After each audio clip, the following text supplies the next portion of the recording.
Okay, so this is the second part of the video.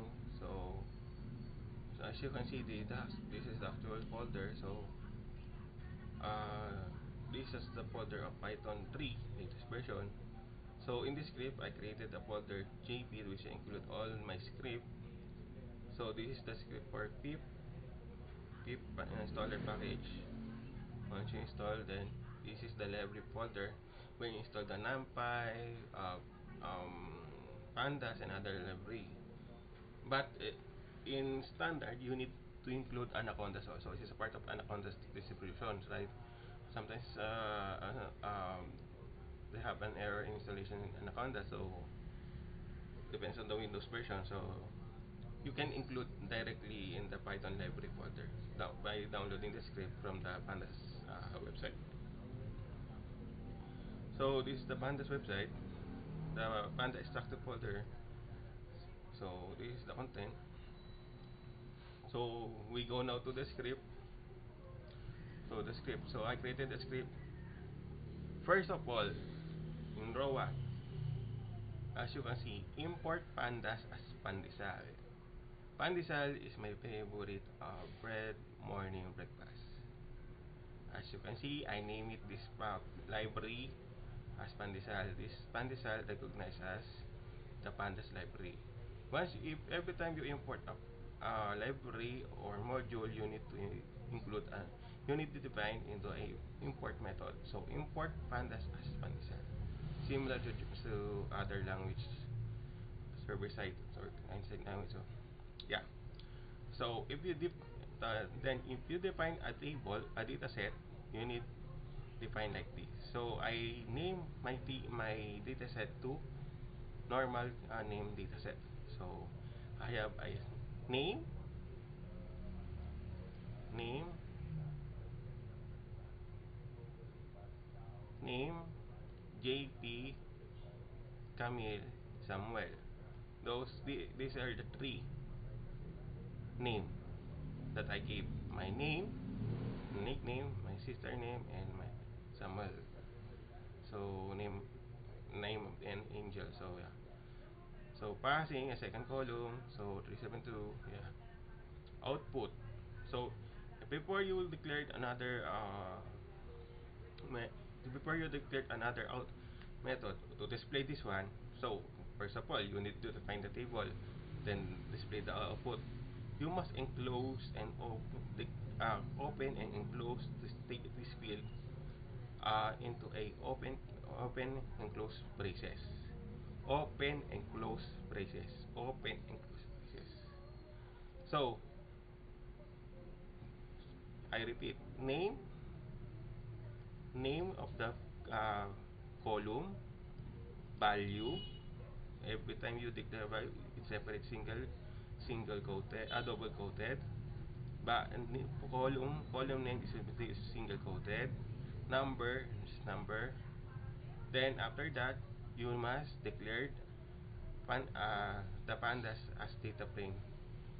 Initiate this data set to data frame method. So this data set contain this data, then it will call to name and method name data frame. You will need initialize this data set to data frame method. Then this frame library panda, it will consider this one as table. So I name it output. Then in output, it is equivalent to this one, the data frame that include the data set. I repeat, data set include the data, column name, column passing, column grade, it means. So this tree has a ranking of 372 or passing rate. So this is a dummy data. You can get from the Google, get from other, yeah, I don't care. So dataset dataset uh, dataset is equal to initialize to data frame method. Then data frame method, you can call this one in pandas library, because panda include a data frame method named data frame. You have it will need parameter dataset name that includes the data. Then this pandicell.data frame is the panda. So pandicell considered as panda. So I declared from top import pandas as pandicell. Every time the compiler see pandicell is equivalent to panda library. So I can assume the name of pandicell can trigger an intelligence of data frame. So data frame is part of library of pandas under the folder pandas. Just in layman's term, those who watching that cannot understand this, in layman's term, pandicell is a wrapper term. Wrapper, cover term o alias. I have alias JP. I have alias. Oh, I have. Also, I will erase this one.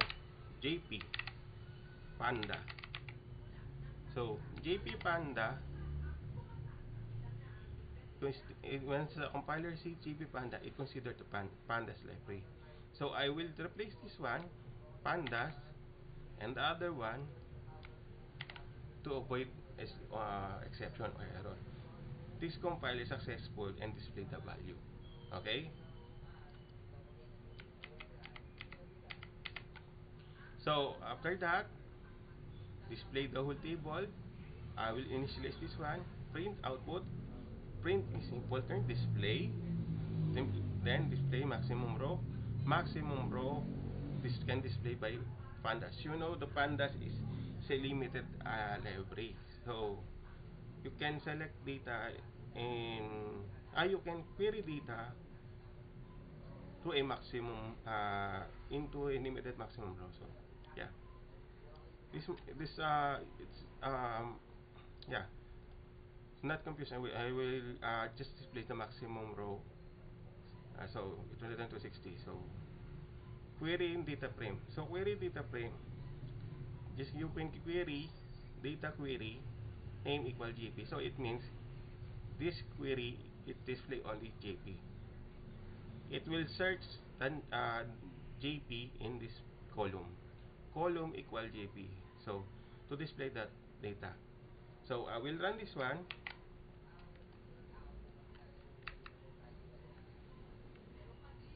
As you see, I ran previously this one display of the data set. Yeah.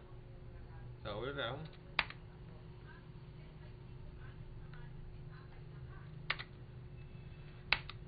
Yeah. Wait.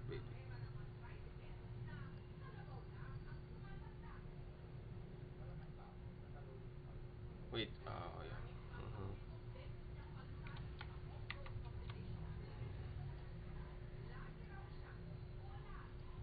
I will say super.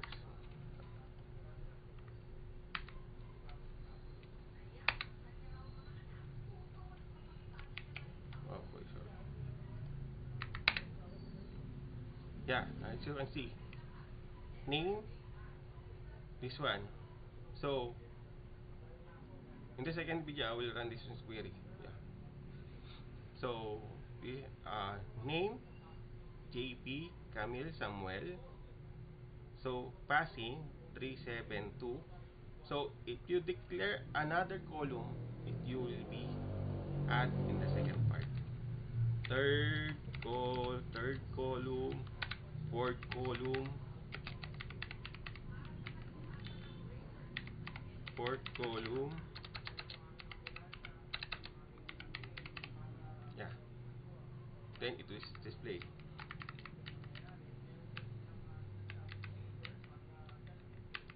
So flags, true,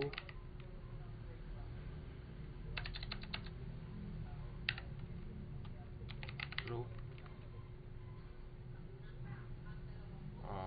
Flag, country. Okay,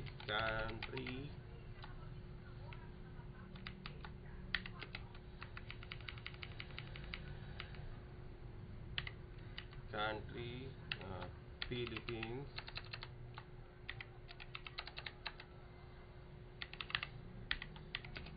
UK,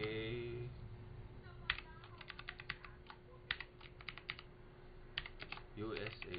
Oh. Yeah, that's all.